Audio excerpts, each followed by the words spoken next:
Hello and welcome back to the channel. This is John with Flippin' Ain't Easy, and today I'm going to talk to you guys. I want to make sure my mic is working here. I got it on my hat.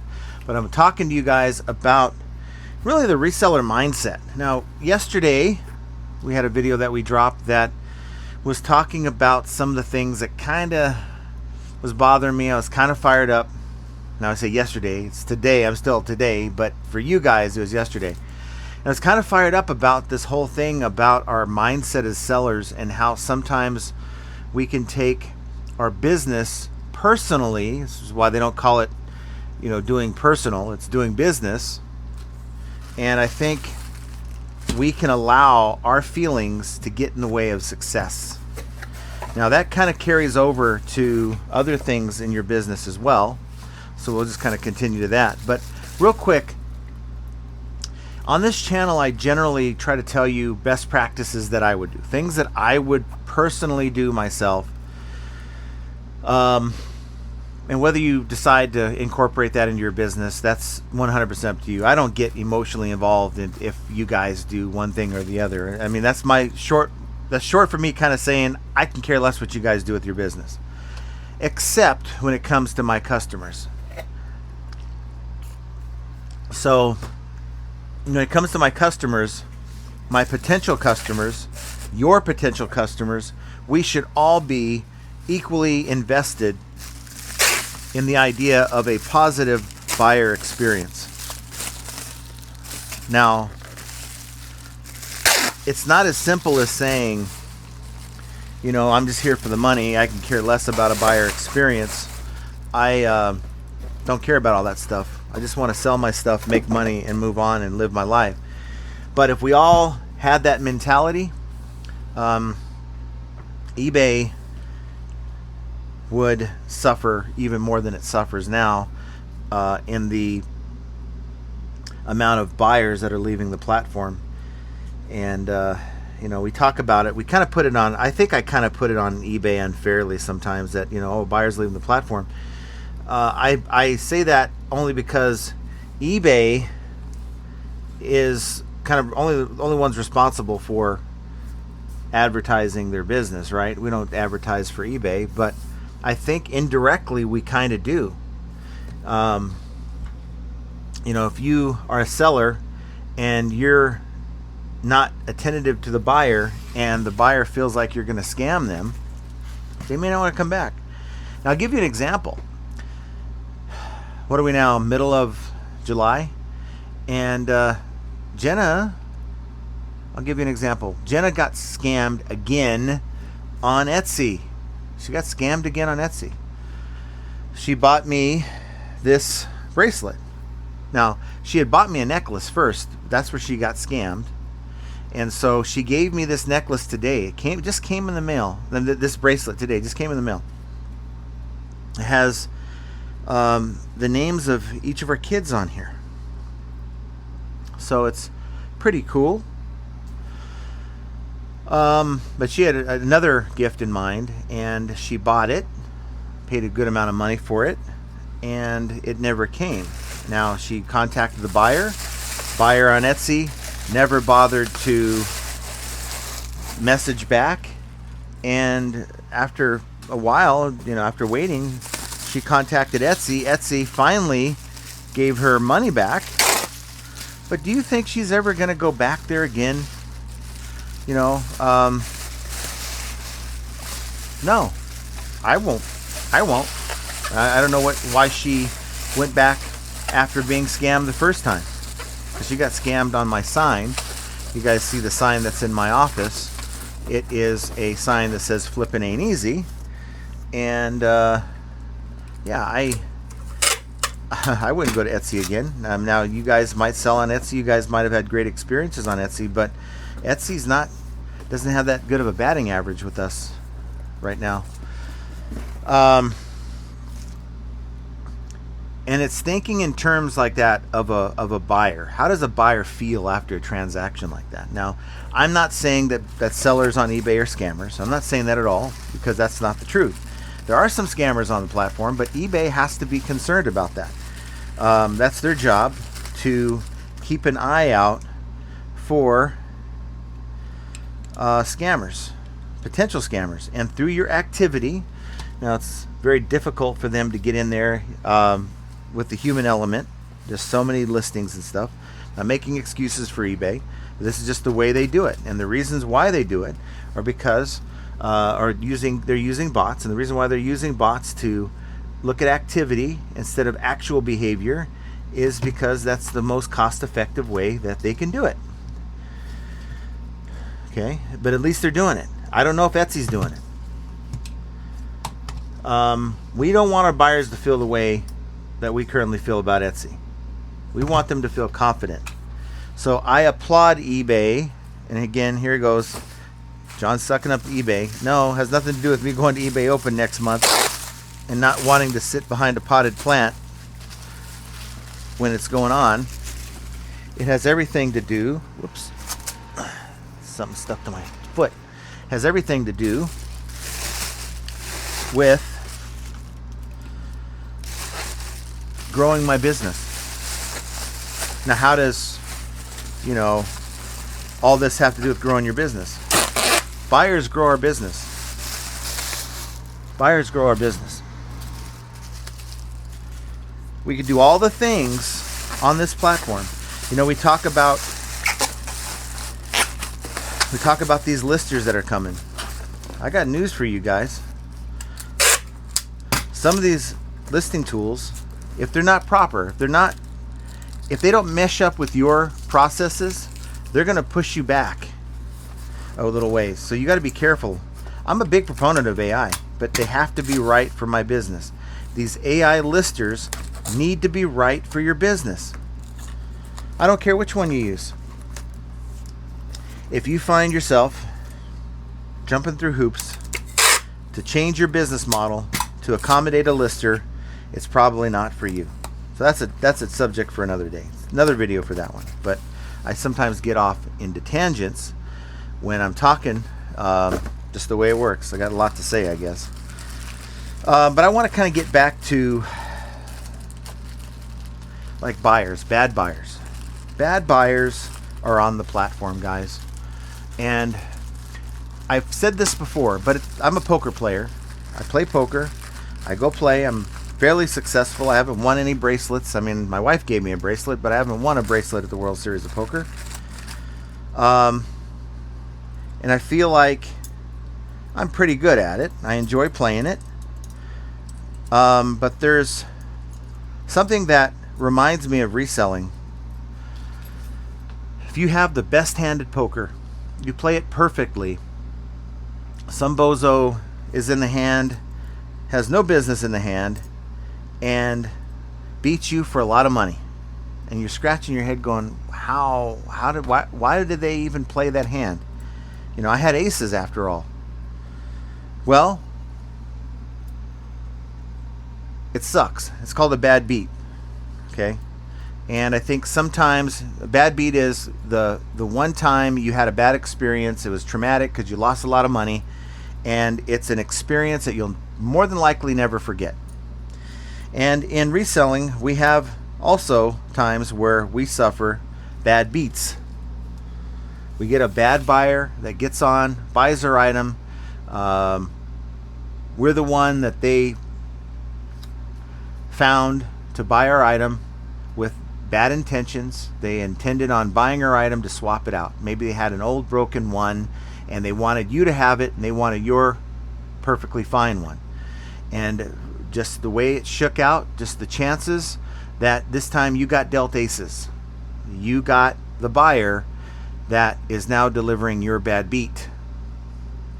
And now we hang on to that thought. So the next time we get a similar type of buyer, that buyer who doesn't have any feedback, that buyer who may seem kind of sketchy when you first interact with them, this could be the next bad beat.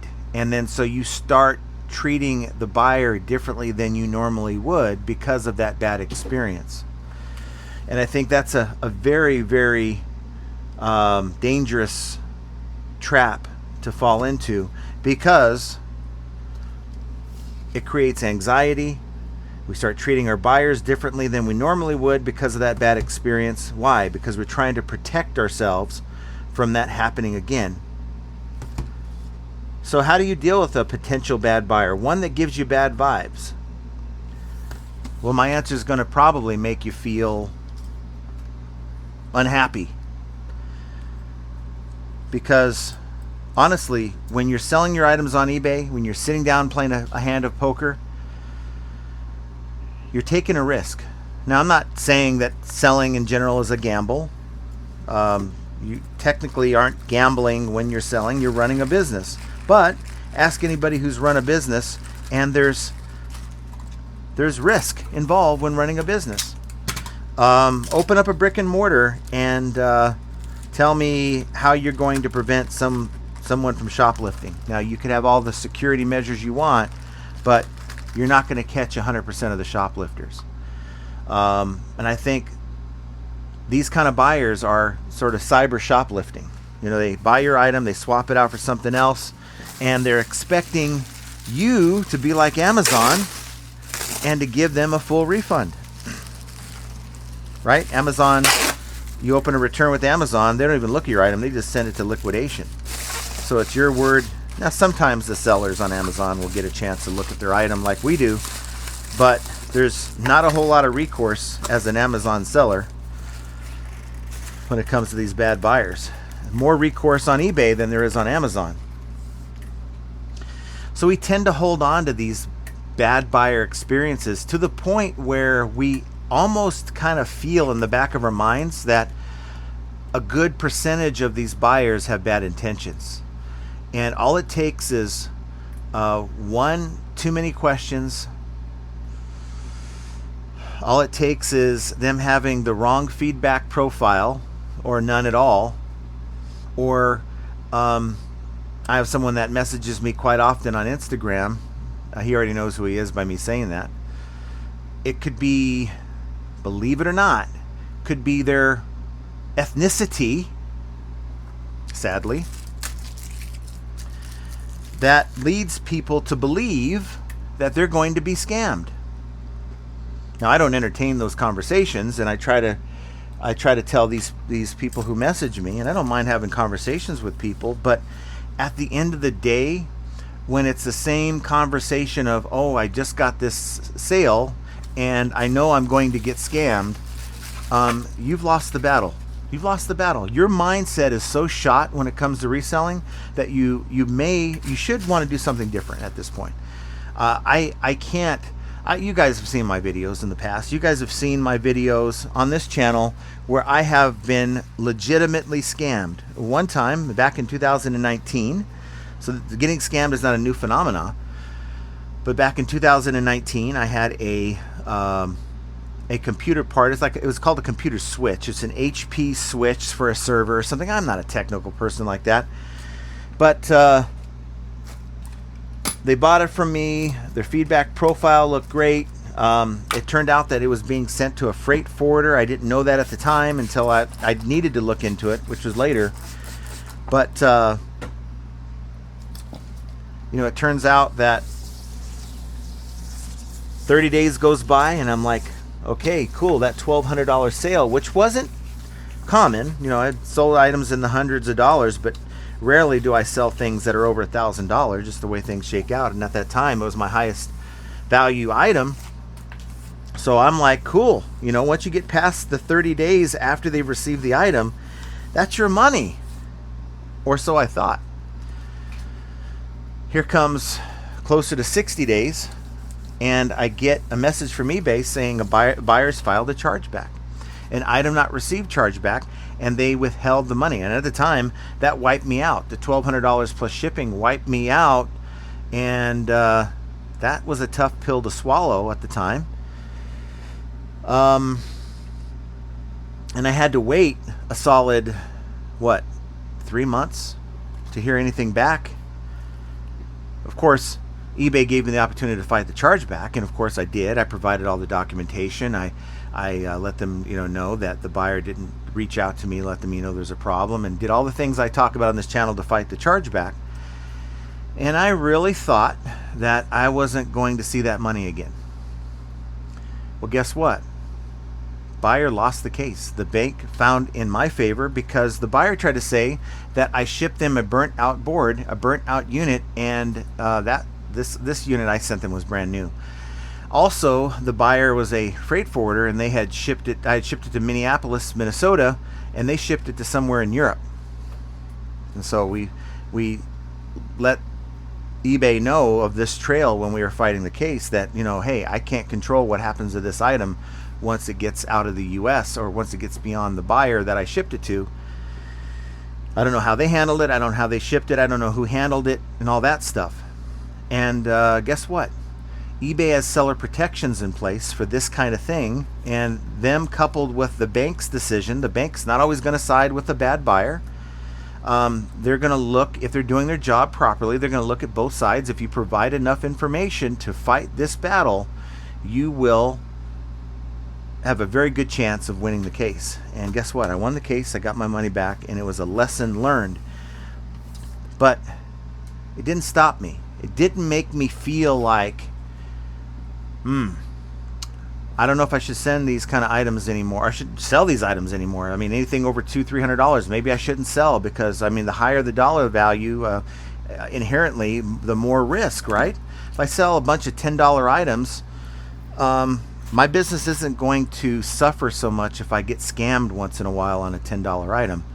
But if I sell items, and once in a while I'll sell a $10,000 item, I'll sell a $1,200 item, now it's more of a risky proposition, and I get kind of, and people get kind of like concerned, like, is this going to bite me in the butt? Am I going to get burned on this?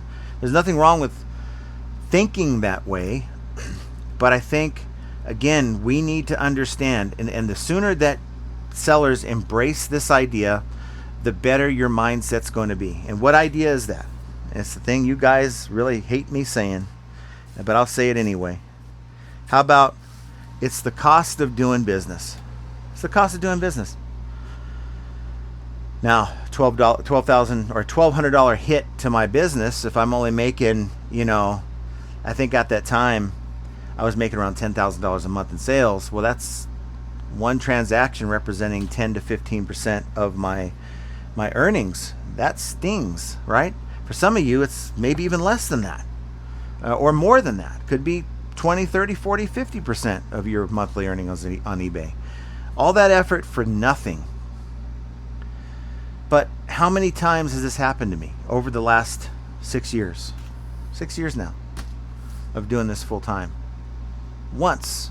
That particular type of chargeback has happened to me once out of literally thousands of transactions.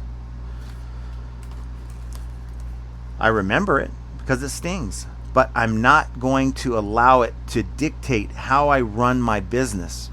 I am not going to have negative feelings from that towards my next buyer. And therefore, if I, in my mind, know that that $1,200 item only cost me $75. I believe that's the cost that I had on that. $75. What are you really losing? You're losing the opportunity to make $1,200 by getting scammed, right? You had all the hopes that you were going to make that a good sale. But in reality, what you really lost was the $75, or I could have lost the $75 plus the shipping, which is another 15 to 20. My time. What did I gain? Let's say I lose the case. $1,200 out the window. Gain a little bit of stress, I guess. But nobody wants stress, but that's what happens. You got to figure out how to make up that $1,200. But I mean, by that time, 3 months waiting for the credit card company to act, you're kind of already caught back up. Getting the $1,200 back in your account is kind of a bonus, at least for me it was. You move on. You push harder, but you get out of it an experience. Now, it's what you do with that experience that's going to shape your business going forward. If you're constantly looking for that buyer who could scam you again, I really think it's going to detract you from opportunities. I really feel like we need to know that more often than not, 99.9% of the time, at least in my experience, you're not going to get that buyer who's out to try to scam you. And it could happen today. And it just the way things shake out. I'd be the unlucky one with aces today that put it all in and I get scammed. And I'm not going to let that push me away from doing the very best that I can and maximizing every opportunity and continue to create a positive buying experience for my buyers. I'm not out to train anyone. I'm not here to train buyers. I'm not here to teach anyone a lesson that's buying my item. I'm not here to form a union for resellers. I'm not here to do anything but make money on that scoreboard we call our weekly or daily deposit. That's it. I'm trying to keep my place on that scoreboard and move higher up on that scoreboard with the limited buyer pool and the higher number of items that are hitting the site with these AI listers that are coming, that have been here and are coming. There are more coming. We as sellers have to figure out how to make more money with fewer opportunities, because more items, same number of buyers equals fewer opportunities. And to waste any time thinking about how do I get this buyer who's thankfully buying my item right now, how do I prevent them from scamming me other than what's already in place through eBay seller protections? That's just a waste of time. It's a waste of your energy. And any amount like that $75 I could have lost on the cost of the item, not the $1,200, but the $75 that I could have lost on my cost on the item, well, at the end of the day, and I'm not a CPA, you write that off. Simply write it off. You write it off as a cost of doing business. It's no different. That $75 is no different than the cost of my boxes. Okay, the cost of my boxes. No different. No different than the cost of my goods. In fact, it is a cost of goods that is now counted. It's no different than an item that you buy. Let's say you buy a nice vase or a vase, how Josh calls it, and you drop it on the ground and it busts into pieces. You didn't lose what you potentially could have made on that. You're simply only out what you put into it. And you're still going to claim that item, that cost, what it cost you in your cost of goods. So I challenge you guys out there. I challenge each and every one of you guys to start thinking in terms of how do you develop a positive buyer experience. And for some of you, it means that it's probably a good idea to take a course on customer service. If you've never interacted with buyers before in your life, it's going to be worth the experience. And maybe you can go onto YouTube and find a video or get an audio book on how to improve your customer service skills. I promise you it's going to have a positive impact on your eBay selling experience. It's going to help you solve problems that you wouldn't know how to solve in the past. It's going to take what may seem to be threatening situations when buyers come at you in a negative way. It's going to help you to maybe de-escalate situations and turn a potentially bad situation into a positive feedback and a happy returning buyer. I think some of us need that training. I've had that training. I've conducted that training.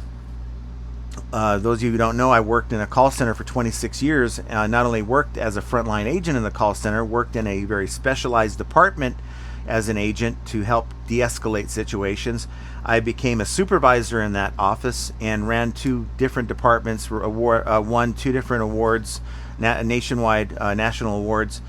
And so I'd like to think I have my shit together, and pardon my French, as it pertains to customer service. There's times that I get a bad buyer, a nasty buyer, and I want to say whatever I really feel at that time. There's no stopping your initial feelings, right? But it's suppressing those feelings and moving forward that we all need to maybe work on. I can't say all. There's probably a lot of sellers who have that down, right? So that may not be your problem. But the sooner we can embrace the idea that it's all part of the business, the sooner we accept that. And I know I'm going to get a lot of pushback that, you know what, this is BS. We shouldn't be scammed. We shouldn't have to accept it as the cost of doing business.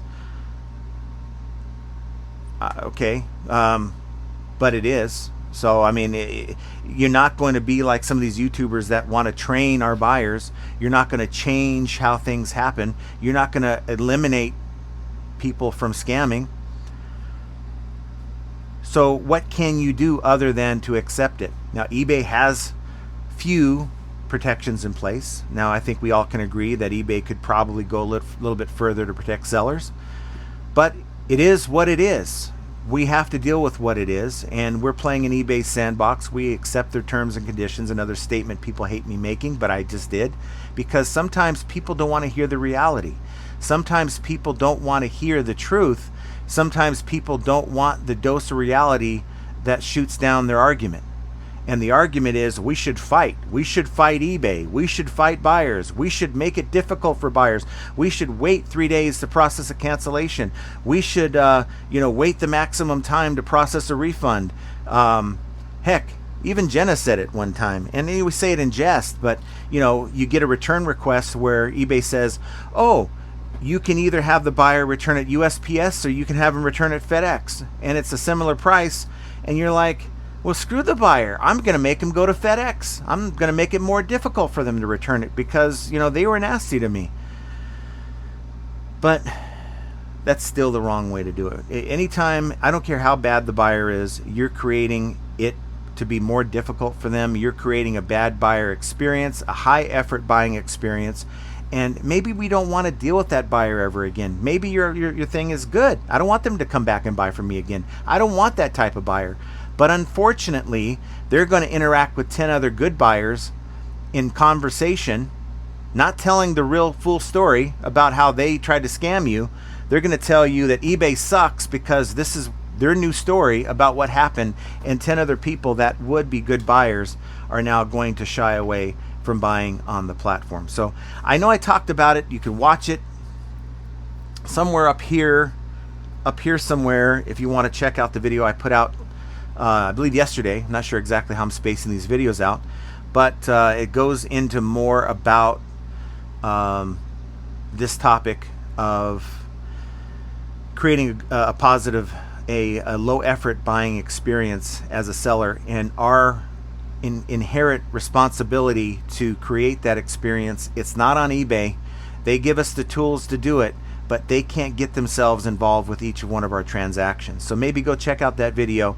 But I guess the message between the last video and this one, this is the last video I'll be talking about this for a while unless something comes up. And that is, we need to understand our role as sellers. It's not just peddling goods, it's interacting with people. And the more we can allow ourselves to wrap our head around that and to embrace it, the better it's going to be for all of us in the future, because we're going to have better buyers. We're going to have buyers who aren't coming off as defensive when they first interact with you. I've had that happen many times. You guys heard it on the other video. And the better we can do collectively, I guess this is our way of forming a union, right? This is our union right here. You guys want a union? This is our union. Let's collectively, together, in solidarity, unite as one union that's going to treat our buyers as good as we can and give them the best possible buying experience as we can, so that way they come back and buy from you and me in the future, and we're not losing buyers as fast as we're losing them. But accepting that, all that I had to say, and incorporating that into your business model is yet another example of how flipping ain't easy. I want you guys to have an excellent rest of your day, and we will talk to you here very soon. Take care.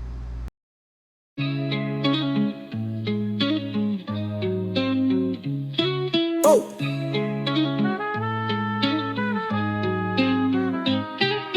Chargebacks, returns, and lowball offers too. Very Zero takedowns, they're a pain, what can we do? High selling fees, bad buys, and rude buyers galore.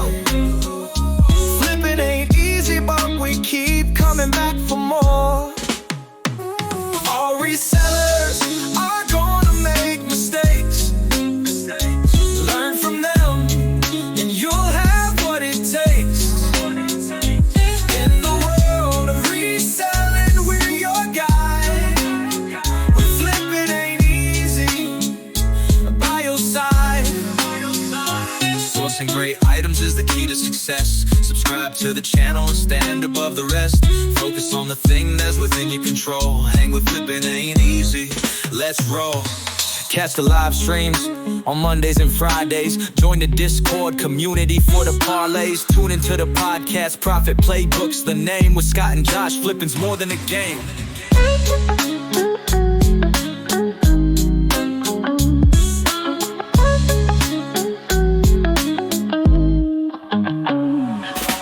Chargebacks, returns, and lowball offers too. A zero takedowns, they're a pain, what can we do? High selling fees, bad buys, and rude buyers galore. Flipping ain't easy, but we keep coming back for more. Oh, all resellers are gonna make mistakes. Learn from them, and you'll have what it takes. In the world of reselling, we're your guide. Flipping ain't easy, but by your side. Sourcing great items is the key to success. Subscribe to the channel and stand above the rest. Focus on the thing that's within your control. Hang with flipping ain't easy. Let's roll. Catch the live streams on Mondays and Fridays. Join the Discord community for the parlays. Tune into the podcast Profit Playbooks, the name. With Scott and Josh, flipping's more than a game.